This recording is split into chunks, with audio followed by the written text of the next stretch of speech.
Hi Year 10, Mr. Tapley here for your next lesson of Year 10 History.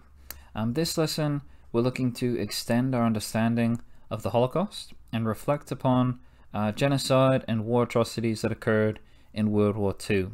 This is going to be building off what you studied in the previous lesson when you watched a few videos about the Holocaust, and it'll also be a good way to connect to our final lesson of the week and our final lesson of World War II, which will be looking at the atomic bombs in Hiroshima and Nagasaki. Success criteria is to explain the origins, the event, and the significance of the Holocaust in World War II. I also understand that in the previous lesson, I got a lot of emails from staff, students, even the principal, about internet outages in the Glen Waverley area. So if you didn't have time to look at the videos in this last lesson, that's fine, because we're going to be building off the knowledge in these videos during this lesson, doing a bit of reading from the textbook. But if you need some extra information, I recommend checking out these videos here. Usually I put some videos into the slides, but I didn't think it was necessary because we had these from last lesson. So if you still don't know what you're talking about, go check these out. So, the Holocaust, Nazi Party, and Adolf Hitler. The Nazi Party persecuted the Jewish people for years prior to World War II. It wasn't a surprise when the Holocaust happened. It didn't come out of nowhere. For years prior to World War II, basically, well, before Hitler even took power, it was very clear that if Hitler was given power, he was going to do something drastic to discriminate, to oppress. He was going to enact violence against the Jewish people.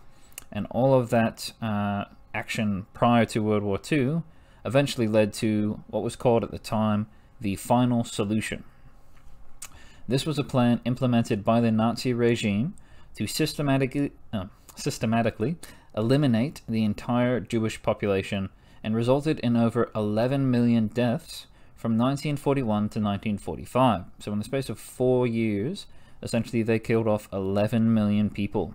At the time in Europe, it's estimated that there was roughly 12 million European Jews in the world.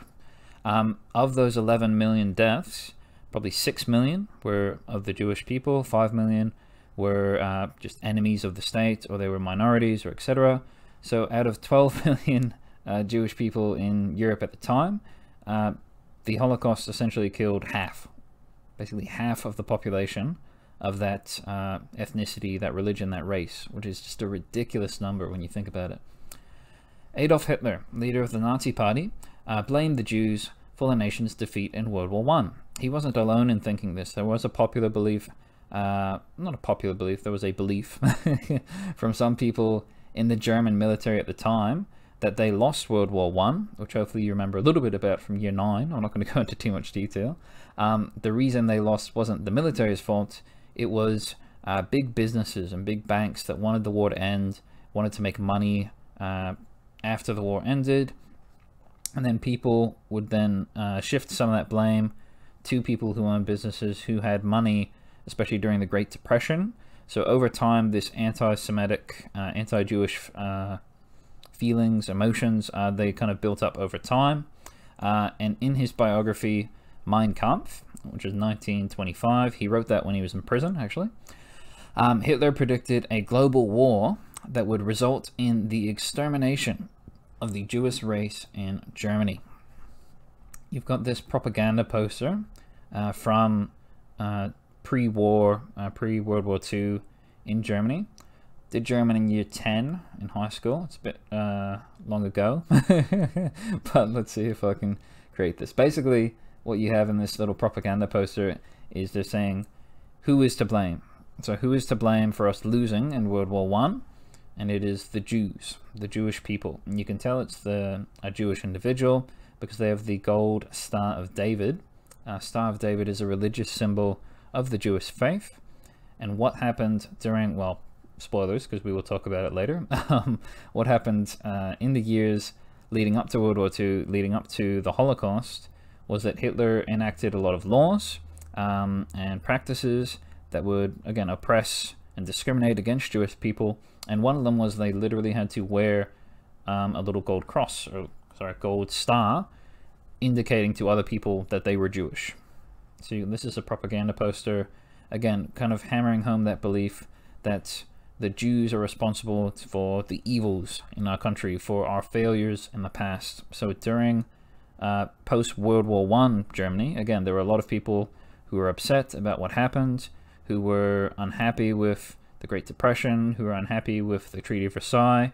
So they were looking for a scapegoat. They were looking for someone to blame, and Hitler said, go blame these guys. So Hitler's plan to establish Germany as a global superpower was centered around really two pillars. There was territorial expansion, so we're going to get more land. That's going to make Germany number one. And the other way we're going to eliminate any weakness or imperfections in Germany is we're going to focus on racial purity. So he believed that the Germans, pure-blooded Germans, were the master race. They were perfect. Any imperfections, therefore, needed to be removed from the nation. So that would include not just Jewish people, so not just religious people, but foreigners of any kind, minorities, the disabled, mentally or physically disabled. So anyone who he considered imperfect needed to go. So to achieve this goal, when Hitler took power in 1933, he started setting up, with the Nazi regime, a number of laws that would punish Jewish people. He also set up these concentration camps, which you've probably heard that term before. And what they were initially, they were essentially prisons. They were forced labor prison facilities. And the first one opened in Dachau in 1933, which is just near Munich, big city in Germany. In addition to forced imprisonment, Jewish history, culture, and businesses were destroyed. So there were very famous photos of German soldiers, German secret police, burning books. So there was these very public book burnings where they would basically just destroy anything that was Jewish literature. So it could be something from a museum, something from a gallery, could be personal possessions, a library, whatever. Stolen artwork. They would close stores that were owned by Jewish store owners, and they would graffiti, they would vandalize Jewish temples. This led to the Nuremberg Laws in 1935, which actually removed German citizenship from the Jewish people. So under these laws, hundreds were killed because they weren't they weren't German people anymore. They were enemies of the state. So before, I had to be a bit nice to them because they were still technically German. Now, they're nothing to me. So hundreds were killed, thousands were imprisoned, and hundreds of thousands actually fled the nation as refugees. There's a lot of famous scientists in America, German scientists, who actually worked on the Manhattan Project, which created the atomic bomb, which was then used in World War II. Albert Einstein was a Jewish refugee who fled Germany during the Nazi regime. So, in September 1939, Germany invaded Poland, so the start of World War II, and all the Polish Jews were forced from their homes into these crowded, barbed wire, fenced-in neighborhoods called ghettos. The terrible living conditions in these regions led to poverty, famine, and disease. As Germany expanded into conquered nations, minorities and Jewish people were transported into these neighborhoods. So as they went through World War II, the early stages of World War II, conquering places like Denmark, France, basically they would round up any of the Jewish people, and they would send them off into these essentially third world neighborhoods, these ghettos. The military also created mobile killing units that would conduct mass shootings in Russia, in the countries surrounding Russia and Eastern Europe. Over 500,000 Russian Jews were killed by these mobile killing units. In September 1941, Hitler approved the final solution. So a couple of years into the war, more than a couple of years after the Nuremberg Laws, after Hitler started down this path of eliminating imperfections, he's come up with a plan to replace mass imprisonment, so these ghettos, these concentration camps, as they're going through each country and filling up those camps, they're getting full. So they need a solution to the Jewish problem. So mass imprisonment is now going to be replaced with mass murder, as chemical weapons were used at these concentration camps, which are now really classified as extermination camps, to kill millions throughout World War II. I gotta tell you, I look through the sides, and when I'm making the sides, I find these like images to include, just to make it look a little bit more colorful and pretty. It was pretty depressing trying to find images for the Holocaust. I gotta tell you, this image down the bottom right here is the train tracks, the gate entrance to one of these concentration camps. It's hard to see in the image, but all those things down there on the front there, covered in snow, those are shoes. Basically what would happen is the Jews would be rounded up from the ghettos, put on these trains, and then they would be sent into the concentration camp. They would be stopped right outside, and they'd be forced to basically get rid of their possessions, their belongings. So those are the shoes of all of the Jewish prisoners who were sent to these concentration camps, and it's a really powerful and depressing photo. This is the entrance to a one of those gas chambers in the concentration camps. So shooting the Jewish people just one by one, obviously that would take time, take resources. So to efficiently eliminate the Jewish race, and what would happen is they would use these chemical weapons. So it's basically they would push them into a shower. It looked like a locker room from a gym, and then the shower heads, water wouldn't come out, obviously. It would be some sort of chemical weapon. So it could be mustard gas. There are a number of weapons, pesticides, that they would shoot out through the shower, and then that would be an effective way of killing large numbers of people. So it was, again, yeah, it took a toll on us definitely finding these images, guys. It was a very depressing, very horrific time in world history, and yeah, that's why we're learning about it. It's important to, again, learn about history so that we can understand it, so that we can empathize with people, not just from the past, but people who are connected to the Holocaust today, people whose grandparents or great-grandparents died or suffered tragedies during the Holocaust. Those who do not learn history are doomed to repeat it, so we don't want anything like this to ever happen again. So, in the final days of the war, as Germany was pushed further into its own territory by the Allied forces, so this is towards 44 and 45, when the Allies are starting to win the war, the Americans have come in, USA, a number of concentration camps were evacuated, which sounds weird. So they actually took the prisoners out of the camps. So they started to think, oh, we're getting out of here, cool, we're getting freed. No, the German soldiers were actually evacuating these concentration camps and rushing them deeper into their own country, so to essentially move them into a different concentration camp closer to the German capital. Not because they were thinking about freeing them, but they were actually trying to cover the extent of their war crimes. So they didn't want the Allies to see what had occurred. So what they were doing was evacuating the Jewish prisoners to cover up what had happened. They wanted to keep this, they had tried to keep it a secret, actually, the Holocaust, throughout the entire war. The Allies had heard of some of the things that were occurring. There were some survivors, some witnesses, but they didn't really fully understand what had occurred until after the war. It's hard to really get your head around.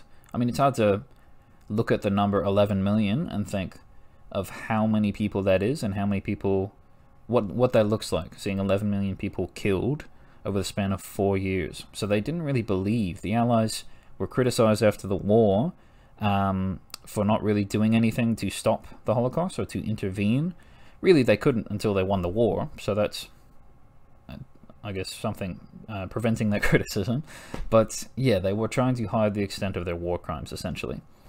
So these evacuations were actually referred to by the Jewish people as death marches, because essentially what would happen would be that they would be marched for days and days and days without water, without food, without rest, and it essentially ended up killing a further 300,000 people in the final days of the war, which is tragic. They're, you know, weeks or months away from the war being over, from being freed by the Allies, and instead they're sent on these death marches that actually killed off another 300,000 people.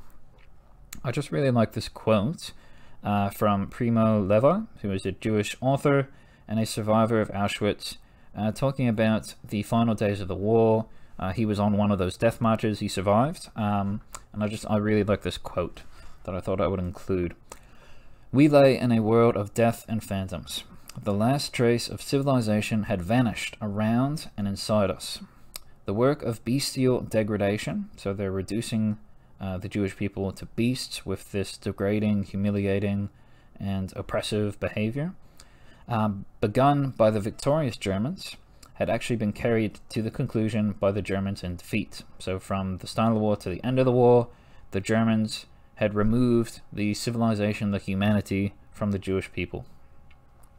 So the survivors obviously suffered physical and emotional trauma throughout the war, and many of them found that they had no home, they had no family to return to, and what occurred was a mass migration of refugees around the world, essentially. This is actually connected to our next area of study after World War II. We look at the aftermath of World War II. We look at all the refugees in Europe, including the Jewish refugees, who then had to find a new home, and many of them came to Australia. The Nuremberg trials were another famous incident or event that occurred as a result of the Holocaust. So if you remember, in 1935, we had the Nuremberg laws, where this all kind of started. 10 years later, we have these trials that are symbolically held in the same city, Nuremberg, Germany. And these trials were putting the Nazi soldiers, the concentration camp prison guards, on trial for their war crimes, basically. And it revealed the atrocities of this genocide to a horrified world. Again, for many people, this was the first time they'd heard about it or seen it. Some of the Nazi soldiers, actually, this was the first time they had seen it as well, because they would send the prisoners off to these concentration camps, and then they'd go off with their lives. So there's actually very famous images of US and British soldiers taking Nazi soldiers to the concentration camps to see what they had done. And it was really powerful seeing these German soldiers, Nazi soldiers, just break down into tears because they didn't realize what was happening or the extent of what was happening. So these war crimes were revealed, and it actually led to, well, obviously they were punished, the German soldiers, but it also led directly to the creation of the United Nations. So all right, we're not going to have another war again, we're not going to have war crimes, and they actually created the United Nations Declaration of Human Rights, so the UNDHR. This is going a bit back, but you guys looked at this in year 8 humanities. So this was the first time that we had seen human rights, this genocide, so tremendously ignored. So the world said, all right, we need to legalize human rights. We need to make sure that everyone has these and that no one, no soldiers, no dictators ever abuse these ever again. So that's a bit of background info on the Holocaust. I'd like you guys to go do a bit of research yourself by reading through chapter 2, pages 91 to 95, the Holocaust, and answer the questions 1 to 3 in your digital notebook. So they're on page 95, and I've gone and put these questions into the slides here. So question 1 is asking, what was the eugenics movement? How popular was it? If you guys have seen Django, the film of Leonardo DiCaprio, Jamie Foxx, it's a Quentin Tarantino movie. There's a famous scene where Leonardo DiCaprio is talking about African Americans and how they are racially inferior, how they are just less important, less intelligent, less strong to white Americans because of who they are. And that's part of the eugenics movement. You'll find more about that in the chapter 2, but it's obviously connected to Hitler's idea that Germans are pure-blooded and the Jewish are imperfect. So what was the eugenics movement and how popular was it? Question 2. What were some of the laws implemented by the Nazi Germans to persecute the Jews? So look towards the Nuremberg laws with that question. So what were some of the specific laws? You can't just write down Nuremberg laws. What were some of these specific laws used to oppress, to discriminate against Jewish people? Question 3. What was the final solution and how was it carried out?